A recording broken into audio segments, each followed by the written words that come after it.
Welcome to Holly's Quiet Harbor. Take a deep breath and let your mind begin to rest.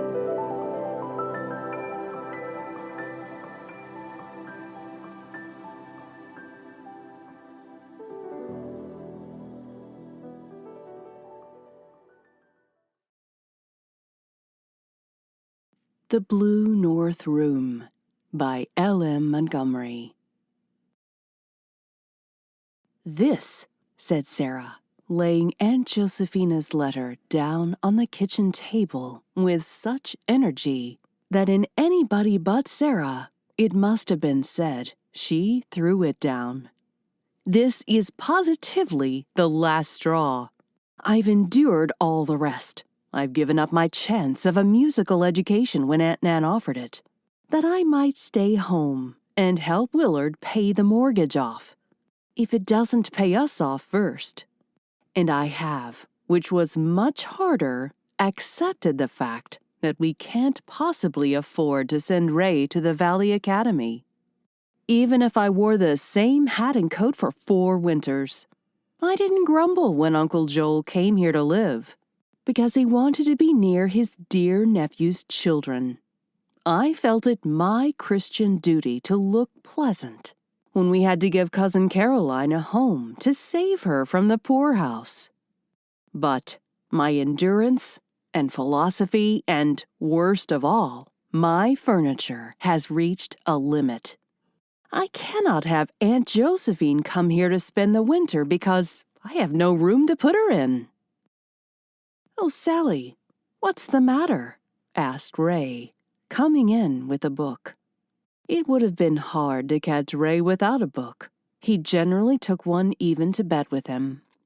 Ray had a handful of brains, and Sara thought it was a burning shame that there seemed to be no chance for his going to college.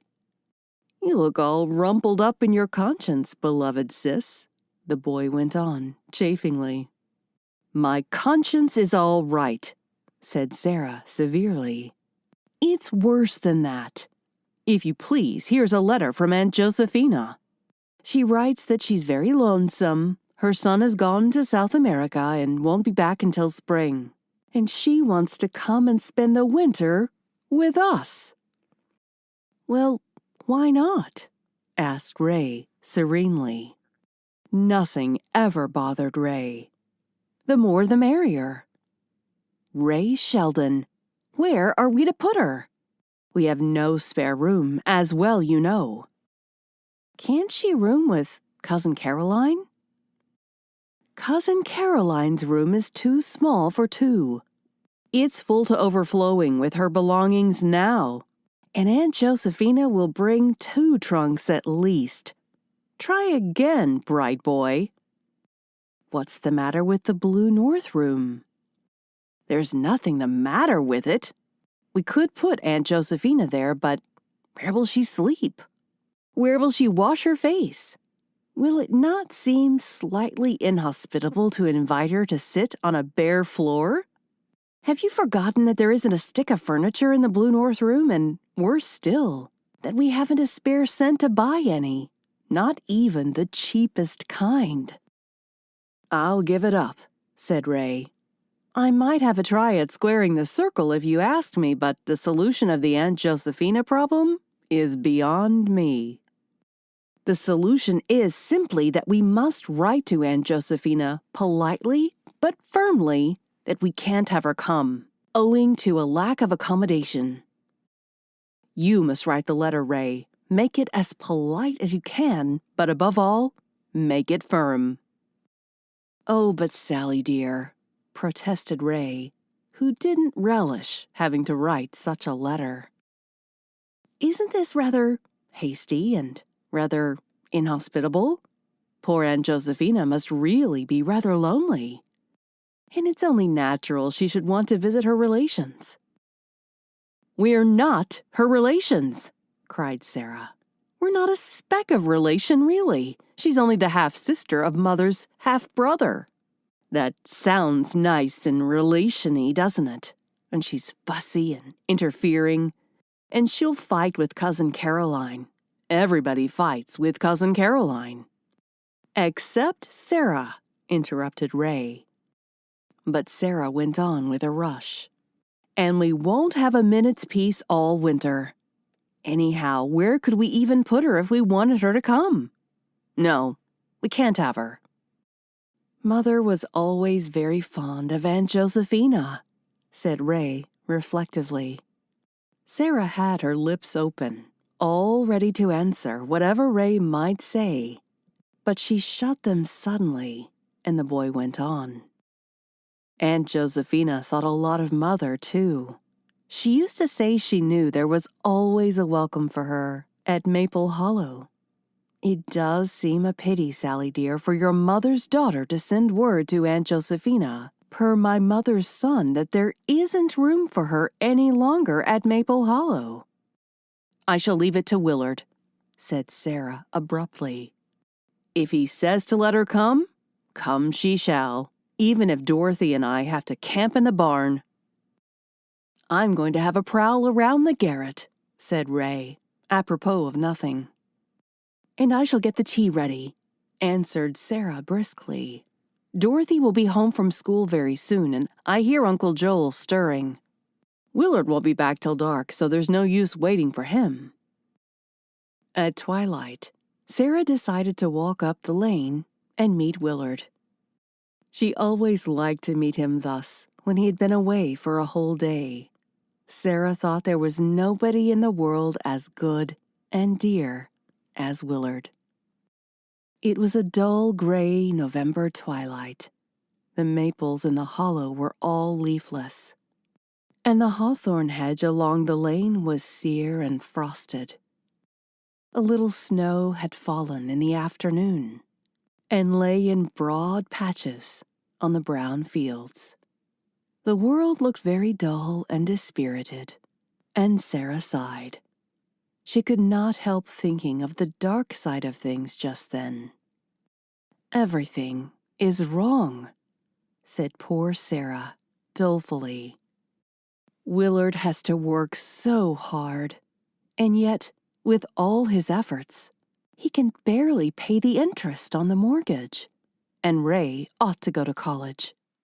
But I don't see how we can ever manage. To be sure, he won't be ready until next fall, but we won't have the money then any more than now. It would take every bit of $150 to fit him out with books and clothes and pay for board and tuition at the academy. If he could just have a year there, he could teach and earn his way through college. But we might as well hope for the moon as $150. Sara sighed again. She was only 18, but she felt very old. Willard was 19, and Willard had never had a chance to be young. His father had died when he was 12, and he had run the farm since then. He and Sara together, indeed, for Sara was a capital planner and manager and worker. The mother had died 2 years ago, and the household cares had all fallen on Sara's shoulders since. Sometimes, as now, they pressed very heavily, but a talk with Willard always heartened her up. Willard had his blue spells too, but Sara thought it a special providence that their blue turns never came together. When one got downhearted, the other was always ready to do the cheering up. Sara was glad to hear Willard whistling when he drove into the lane. It was a sign he was in good spirits. He pulled up, and Sara climbed into the wagon. "Things go all right today, Sally?" he asked cheerfully. "There was a letter from Aunt Josephina," answered Sara, anxious to get the worst over. "And she wants to come to Maple Hollow for the winter. I thought at first we couldn't have her, but I decided to leave it to you." "Well, we've got a pretty good household already," said Willard thoughtfully. "But I suppose if Aunt Josephina wants to come, we'd better have her." I always liked Aunt Josephina, and so did Mother, you know. I don't know where we can put her. We haven't any spare room, Will. Ray and I can sleep in the kitchen loft. You and Dolly take our room, and let Aunt Josephina take yours. The kitchen loft isn't really fit to sleep in, said Sara pessimistically. It's awfully cold. And there are mice and rats. You and Ray will get nibbled in spots. But it's the only thing to do if we must have Aunt Josephina. I'll get Ray to write to her tomorrow. I couldn't put enough cordiality into the letter if I wrote it myself. Ray came in while Willard was at supper. There were cobwebs all over him from head to heels. "I've solved the Aunt J problem," he announced cheerfully. "We will furnish the Blue North Room." "With what?" asked Sara disbelievingly. "I've been poking about in the garret and in the carriage house loft," said Ray. "I've found furniture galore. It's very old and cobwebby, witness my appearance, and very much in want of scrubbing and a few nails, but it'll do." "I'd forgotten about those old things," said Sara slowly. "They've never been used since I can remember, and long before. They were discarded before Mother came here. But I thought they were all broken and quite useless." "Not at all. I believe we can furbish them up sufficiently to make the room habitable. It will be rather old-fashioned, but then it's Hobson's choice. There are the pieces of an old bed out in the loft, and they can be put together. There's an old corner cupboard out there, too, with leaded glass doors. 2 old, solid wooden armchairs, and a funny old chest of drawers with a writing desk in place of the top drawer. All full of yellow old letters and trash. I found it under a pile of old carpet. Then there's a washstand and also a towel rack up in the garret. And the funniest old table with 3 claw legs and a tippy top. One leg is broken off, but I hunted around and found it. And I guess we can fix it on. And there are 2 more old chairs and a strange little oval table with a cracked swing mirror on it.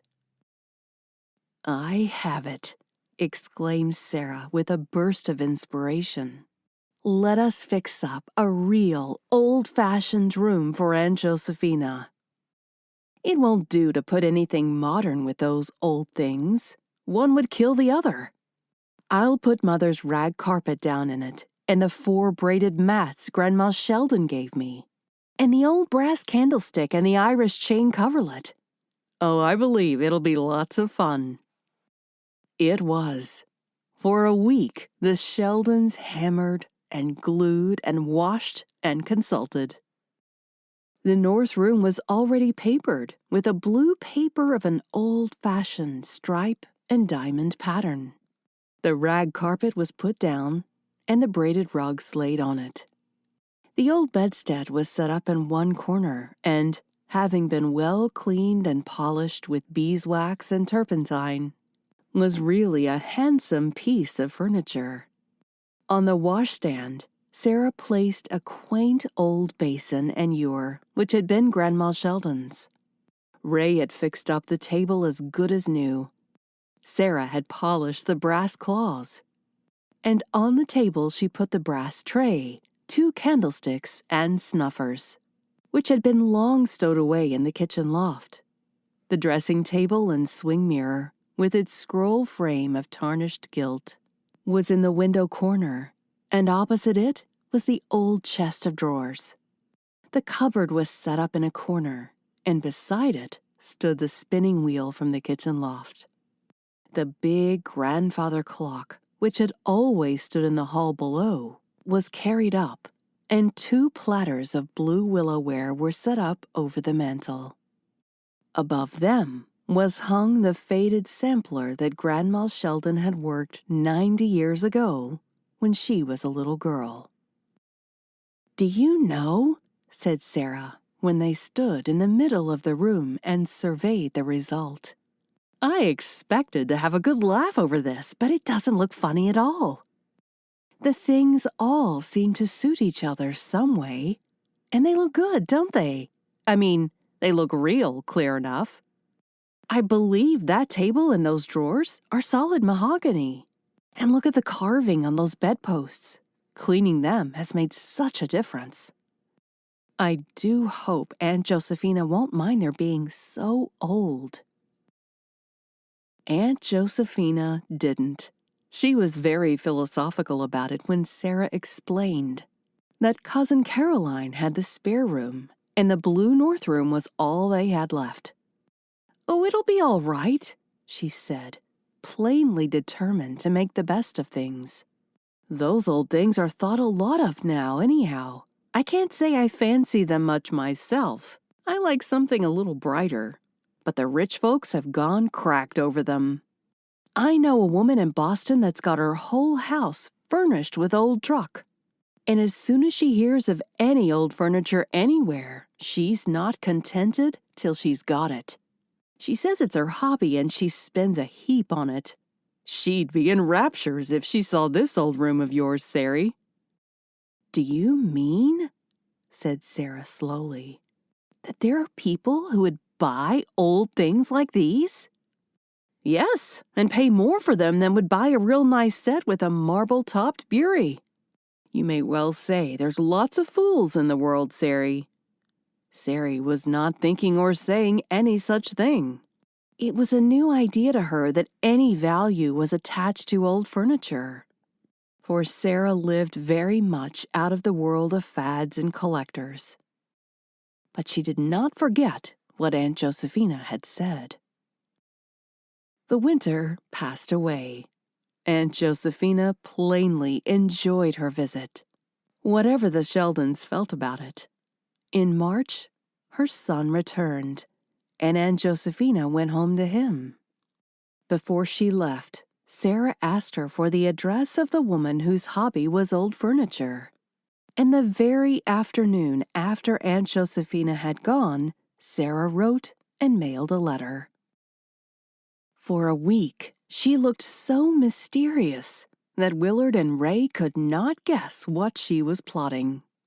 At the end of that time, Mrs. Stanton came.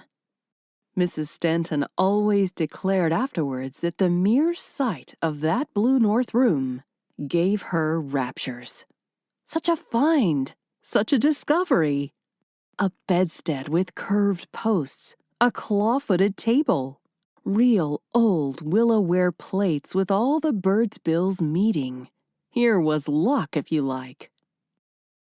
When Willard and Ray came home to tea, Sara was sitting on the stairs, counting her wealth. "Sally, where did you discover all that long-lost treasure?" demanded Ray. "Mrs. Stanton of Boston was here today," said Sara, enjoying the moment of revelation hugely. "She makes a hobby of collecting old furniture. I sold her every blessed thing in the blue north room, except Mother's carpet and Grandma's mats and sampler. She wanted those too, but I couldn't part with them. She bought everything else and—" Sara lifted her hands, full of bills, dramatically. "Here are $250 to take you to the Valley Academy next fall, Ray." "It wouldn't be fair to take that," said Ray, flushing. "You and Will." "Will and I say, you must take it," said Sara. "Don't we, Will? There's nothing we want so much as to give you a college start. It's an enormous burden off my mind to think it is so nicely provided for.